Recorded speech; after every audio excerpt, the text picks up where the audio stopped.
Hello everyone, welcome back to our channel. और आज हम अपना पुराना चैप्टर कंटिन्यू करने वाले हैं, that is electromagnetic and induction. आज हम इस चैप्टर में पढ़ने वाले हैं मोशनल ईएमएफ। अब देखते हैं मोशनल ईएमएफ है क्या। A wire when it is moving perpendicular to magnetic field, then induced EMF is equal to rate at which magnetic field lines of force are cut by a wire। जबकि कोई एक wire है, वो magnetic field जो है perpendicularly उसके move कर रहा है, तो जिस भी रेट से वो मैग्नेटिक लाइन ऑफ फोर्स को कट करता जाएगा वही उसका इंड्यूस्ड ईएमएफ कहलाएगा। अब इसको एक बार समझ लेते हैं एक एग्जांपल के through.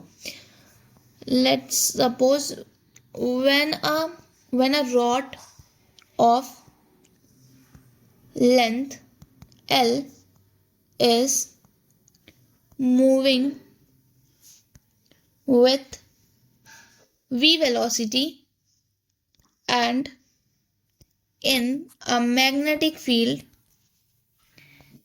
then EMF induced between ends of rod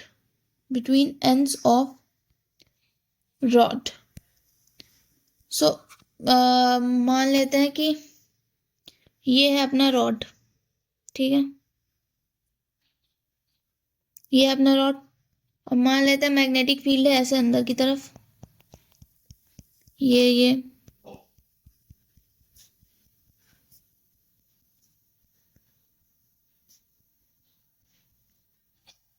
और यहाँ पे भी है ये, ठीक है। अब ये जो वायर है ये L लेंथ का है और ये आगे की तरफ ऐसे मूव कर रहा है, ठीक है ना। आगे तरफ मूव करने के बाद सपोज कुछ टाइम बाद वो यहाँ पे ऐसे पहुंच गया, ठीक है। तो यहाँ पे जब पहुंचा, ये वाली डिस्टेंस को हम क्या मान लेंगे, v dt। ये dt टाइम पे यहाँ पे पहुंचा है, ठीक है ना। तो डिस्टेंस क्या होता है, speed is equal to velocity into में टाइम। तो v स्पीड इसकी थी, ये v इंटू में dt कर दिया, तो इन दोनों के बीच का डिस्टेंस निकल आ गया। अब इसको जब लिखेंगे तो क्या लिखेंगे, dA is equal to L v dt। dA क्या हो जाएगा अपना, delta flux is equal to B L V D D, ठीक है ना, B L V D T. उसके बाद ये अपना फ्लक्स क्या, इसको क्या लिख लेंगे ई, और यहाँ पे as it is B L V लिख देंगे। तो यहाँ पे अपना ईएमएफ कितना आ गया, मैग्नेटिक फील्ड इंटू में लेंथ और इंटू में उसकी वेलोसिटी जितनी भी है, ठीक है। अब अगला देख लेते हैं अपना, एक और मैं आपको एग्जांपल के थ्रू समझा देती हूँ। सपोज ये अपनी ये रही अपनी मैग्नेटिक फील्ड,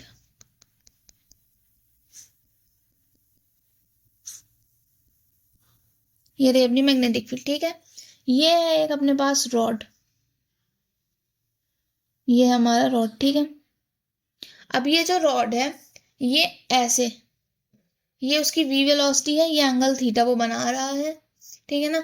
अब ये ऐसे मूव कर रहा है, तो इस कंडीशन को हम क्या लिख देंगे, when delta L that is L vector that is length and velocity vector has an angle theta, then induced EMF.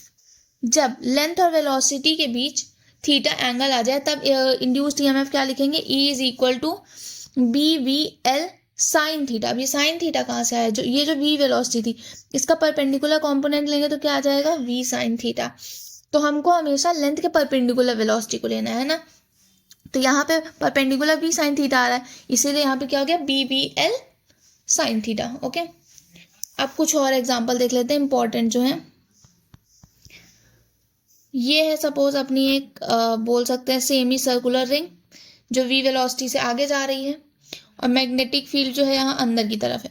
अब यहाँ पे अगर पूछे कि क्या कहते हैं इंड्यूस्ड ईएमएफ क्या होगा, तो ये जो इसका लेंथ वेक्टर है ना, लेंथ वेक्टर दो लाइन को मिलाने वाली, क्या होता है, दो लाइन को मिलाने वाली लाइन, या फिर दो पॉइंट को सॉरी यहाँ पे हो जाएगा, दो पॉइंट को मिलाने वाली लाइन क्या कहलाती है, लाइन वेक्टर, ठीक है।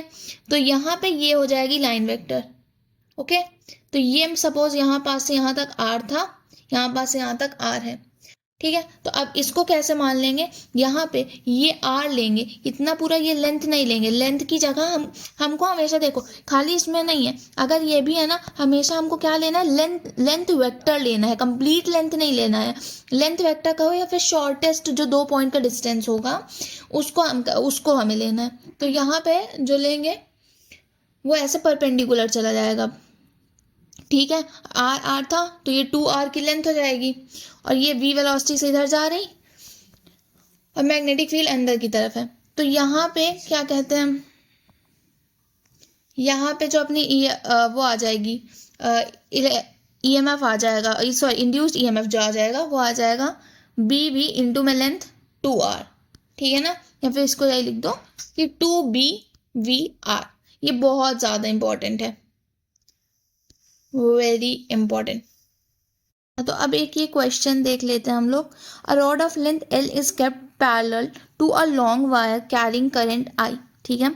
ये एक है लॉन्ग वायर और ये है अपना rod.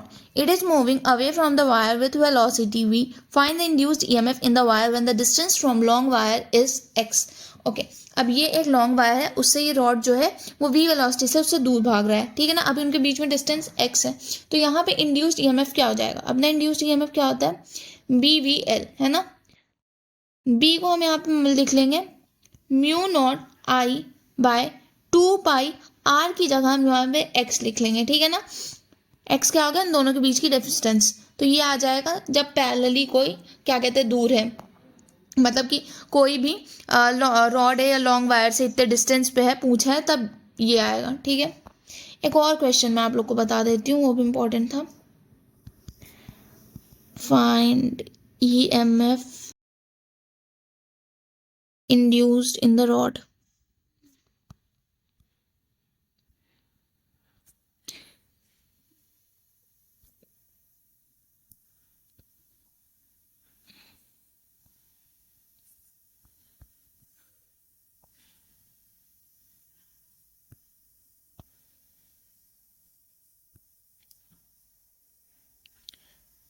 हाँ, तो ये हो गया अपना एक वायर जिसमें करंट आई जा रहा है, इनफाइनाइट है ये, ठीक है ना। और ये L लेंथ का रॉड है या कुछ भी मान लो, और ये यहाँ से यहाँ कितनी डिस्टेंस पे है, A, ठीक है ना। जो कैरिंग करंट वायर है और जो रॉड है उनके बीच में डिस्टेंस है A। अब यहाँ पे अगर पूछा जाए कि क्या कहते हैं इंड्यूस्ड EMF क्या होगा, तो इसको अगर डेल्टा फॉर्म के लिखेंगे तो वो हो जाएगा DE is equal to BVDX, ठीक है ना। दोनों साइड को इंटीग्रेट कर देंगे तो DE is equal to integration of mu not I by 2πx। ये जो मैग्नेटिक फील्ड है उसी को हमने लिख दिया है, तो mu not I by 2πx into में VDX। अब इसको जब लिखेंगे तो ये आ जाएगा mu naught IV by 2π integration of DX by x। यहाँ पे लिमिट लग जाएगी A से A प्लस L की, ठीक है। A हो गया ये डिस्टेंस और L हो गई ये वाली डिस्टेंस, तो यहाँ पे अपना इंड्यूस्ड EMF क्या आ जाएगा, mu naught IV by 2π ln A plus L by A।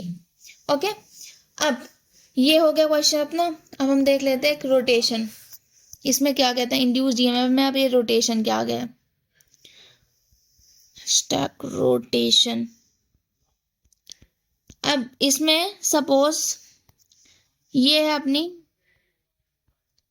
Magnetic field, ठीक है।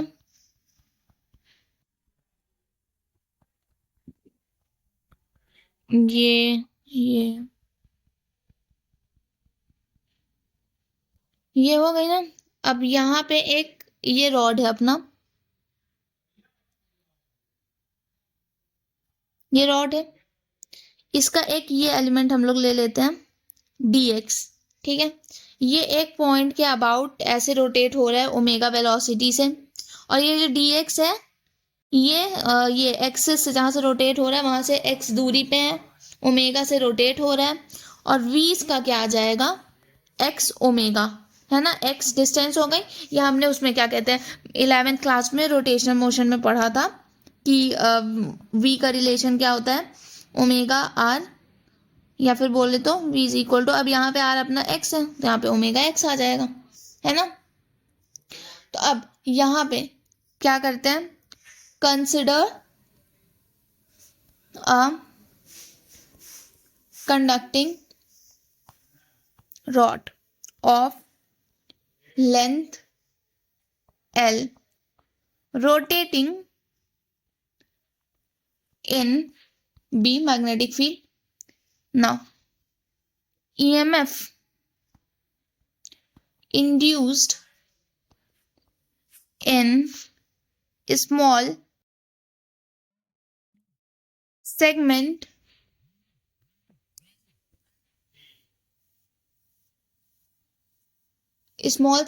dx of rod. तो यहाँ पे अगर स्मॉल जो ये dx था यहाँ पे अगर देखा जाए तो इंड्यूस ईएमएफ आ जाएगी d is equal to B V D X, क्योंकि यहाँ पे हमने स्मॉल एलिमेंट लिया है. ओके, अब उसके बाद देख लेते हैं अगर पूरी रॉड में पूछा जाए. ईएमएफ पूछ रहे हैं, EMF induced in the rod, तब क्या आ जाएगा. अब इसी को इंटीग्रेट कर देंगे. D is equal to integration of B X omega D X. ठीक है ना, बी वी एल होता है तो यहाँ पे बी एक्स ओमेगा लिया है हमने. ये क्या है अपना, ये वेलोसिटी है. ठीक है, तो यहाँ पे ये अपना क्या आ जाएगा induced EMF, B omega constant निकल जाएगा. यहाँ पे एक्स का इंटीग्रेट करेंगे, लिमिट लगा देंगे 0 से एल लेंथ की. तो यहाँ पे ई अपना आ जाएगा E is equal to B omega L square by 2. ये आ जाएगा अपना क्या कहते हैं इंड्यूस्ड ईएमएफ. ठीक है ना, B omega L square by 2, B omega L square by 2. Okay, हाँ तो अब हम लोग पढ़ लेते हैं EMF induced in a rotating disc. Consider a disc of radius R. ये अपना एक डिस्क है जिसकी रेडियस है R. In a magnetic field B, यहाँ पे मैं अपनी अंदर की तरफ है magnetic field B. Consider an element D X at a distance x from the centre. This element is moving with speed. Okay, यहाँ पे एक एलिमेंट मान लेते हैं डी एक्स जो कि एक्स डिस्टेंस पे है सेंटर से. ठीक है ना, अब ये जो एलिमेंट है डी एक्स, इसकी वेलोसिटी क्या है एक्स ओमेगा. अब इंड्यूस्ड ईएमएफ क्या होगा अक्रॉस दिस एलिमेंट. अब इस एलिमेंट में इंड्यूस्ड ईएमएफ क्या होगा, D is equal to B V D X. ठीक है, अब ईएमएफ टोटल में पूछा जाए तो अगेन इंटीग्रेट करोगे बी वी डी एक्स, है ना. अब बी वी को कॉमन निकाल लेंगे, मतलब बी को स्पेशली कॉमन निकाल लेंगे, और यहाँ पे 0 से एल की लिमिट लगा के एक्स ओमेगा डी एक्स लिखेंगे. तो यहाँ पे अपने ई आ जाएगी B omega R square by 2. Sorry, यहाँ एल की जगह आर लगाएंगे लिमिट में, है ना. तो क्या आ जाएगा B omega R square by 2. कहते हैं EMF induced due to ring. ठीक है ना, EMF induced due to ring. Let the ring area A rotate about an axis through its center perpendicular to its plane. A uniform magnetic field B is parallel to the axis. अब इसमें क्या है कि ये है अपना ring. ठीक है ना, इसका एरिया वेक्टर जो होगा इसके परपेंडिकुलर जाएगा, और यहाँ पे मैग्नेटिक फील्ड भी जो है वो भी अंदर की तरफ जा रही है. तो यहाँ पे क्या हुआ कि जो मैग्नेटिक फील्ड हो गई ना वो एक्सेस के पैरेलल हो चुकी है. अब जब एक्सेस के पैरेलल हो चुकी है तो यहाँ पे अपना जो इंड्यूस्ड ईएमएफ आएगा वो आ जाएगा अपना 0. क्यों, क्योंकि जो क्या कहते हैं एरिया वेक्टर है और जो ये क्या कहते हैं मैग्नेटिक फील्ड है दोनों एक दूसरे के पैरेलल है ना. थीटा इनके भी 0 आ जाएगा. अब फ्लक्स यहाँ पे क्या है कांस्टेंट है. The magnetic flux through the ring is the magnetic flux through the ring is integration of B dot D A. तो ये आ जाएगा बी. ठीक है, Faraday law the EMF around the loop. अब लूप के अराउंड ईएमएफ क्या हो जाएगा यहाँ पे D five by D T जो कि 0 हो जाएगा. मोशनल ईएमएफ क्या हो जाएगा यहाँ पे each piece of the rings move with tangential velocity v. The motional EMF density is V cross B, but here V is tangential, B is axial, so V cross B points radially. The line element DL along the ring is tangential, so V cross B into my DL is equal to 0 and E is equal to flux V cross B D dot DL is equal to 0. Flux नहीं sorry, ये integration का integral का sign होता है. Okay अब यहाँ पे क्या है कि मोशनल ईएमएफ व्यू से अगर देखा जाए तो जो ये रिंग है इसके हर पार्टिकल जो है ना वो टेंजेंशियली वी वेलोसिटी से मूव करेंगे, तो इनका जो मोशनल ईएमएफ डेंसिटी हो जाएगी ना वो v क्रॉस b हो जाएगी। बट यहाँ पे जो v है वो टेंजेंशियल है और b एक्सियल है, तो v क्रॉस b जो होगा ना वो रेडियली पॉइंट करेगा। कैसे? रेडियली पॉइंट करेगा। और इसमें जो लाइन एलिमेंट dl होगा ना अलॉन्ग द रिंग वो भी टेंजेंशियल होगा, इसलिए v क्रॉस b इंटू में dl 0 आ जाएगा यहाँ पे, ठीक है ना। ओवरऑल यहाँ पे जो ईएमएफ इंड्यूस्ड होगा वो 0 आ जाएगा, है ना। यहाँ पे ईएमएफ फ्लक्स तो आएगा, फ्लक्स बी ए ही आएगा, बट यहाँ पे जो इंड्यूस्ड ईएमएफ आ जाएगा वो 0 आ जाएगा। ओके, अब यहाँ पे हम देख लेते हैं rotation of rectangular coil in a uniform magnetic field B. अब ये था अपना एक क्या कहते हैं यूनिफॉर्म अपना रोटेशनल रेक्टेंगुलर कॉइल। अब ये रोटेट कर रहा है कि यूनिफॉर्म मैग्नेटिक फील्ड में, उसमें एरिया मान लो ए है, नंबर ऑफ टर्न्स कितने हैं कॉइल के n है, और वो रोटेट कर रहा है ओमेगा वेलोसिटी से, और वो जो प्लेस किया गया है यूनिफॉर्म मैग्नेटिक फील्ड वो है b। The axis of rotation is perpendicular to the magnetic field, so as the coil rotates, the angle between the coil area vector and magnetic field continuously changes। अब यहाँ पे magnetic field इधर की तरफ है और मैग्नेटिक फील्ड इधर की तरफ है, और इसका एक्सिस ऑफ रोटेशन जो है वो परपेंडिकुलर है, इसलिए यहाँ पे जैसे जैसे क्या कहते हैं कॉइल रोटेट करता जाएगा उसके बीच का जो एंगल है between area vector and the magnetic field वो भी चेंज होता जाएगा। अब यहाँ पे हम थीटा को मान लेते हैं ओमेगा टी, ठीक है ना, एक किसी टाइम पे थीटा अपना मान लेते हैं ओमेगा टी। तो यहाँ पे मैग्नेटिक फ्लक्स क्या हो जाएगा कॉइल में, बी ए कॉस थीटा था, तो यहाँ पे एन आ गया नंबर ऑफ टर्न्स, तो N B A cos omega T, theta की जगह ओमेगा टी लिख दिया, और यहाँ पे एन नंबर ऑफ टर्न्स थे तो उसको ऐड कर दिया। अब इसको क्या कहते हैं इंड्यूस्ड ईएमएफ अगर इसका देखेंगे फैराडे लॉ के हिसाब से क्या होता है कि जो मैग्नेटिक फ्लक्स होता है उसको डिफरेंशिएट कर देते हैं, ठीक है ना। मैग्नेटिक फ्लक्स था अपने पास ये, इसको डिफरेंशिएट करेंगे तो यहाँ पे कॉस थीटा की जगह साइन ओमेगा टी आ जाएगा, है ना। तो इंड्यूस्ड ईएमएफ यहाँ पे क्या आ जाएगा, E is equal to E not sine omega T, जहाँ पे जो ई नॉट है ना वो क्या है अपना एन बी ए ओमेगा, ठीक है ना, एन बी ए ओमेगा। ये क्या है अपना मैक्सिमम ईएमएफ है, क्या है मैक्सिमम ईएमएफ। मैक्सिमम ईएमएफ कब आएगा, जब साइन ओमेगा टी जो हो ना वो उसकी वैल्यू 1 आ जाए, मतलब ओमेगा टी कितना होना चाहिए अपना 90 डिग्री, है ना। तो यहाँ पे क्या आ जाएगा, जब ओमेगा टी 90 डिग्री होगा तो sine 90 degree is equal to 1 आ जाएगा। तो यहाँ पे जो ई नॉट की वैल्यू होगी वो आ जाएगी एन बी ए ओमेगा, जो कि मैक्सिमम आएगी। इन शॉर्ट फ्लक्स जो होगा वो होगा N B A cos omega T. Induced EMF जो होगा जो कि फ्लक्स को डिफरेंशिएट करेंगे तो आ जाएगा N B A omega sine omega T. EMF इसमें क्या है, साइनोसॉइडल, ठीक है ना।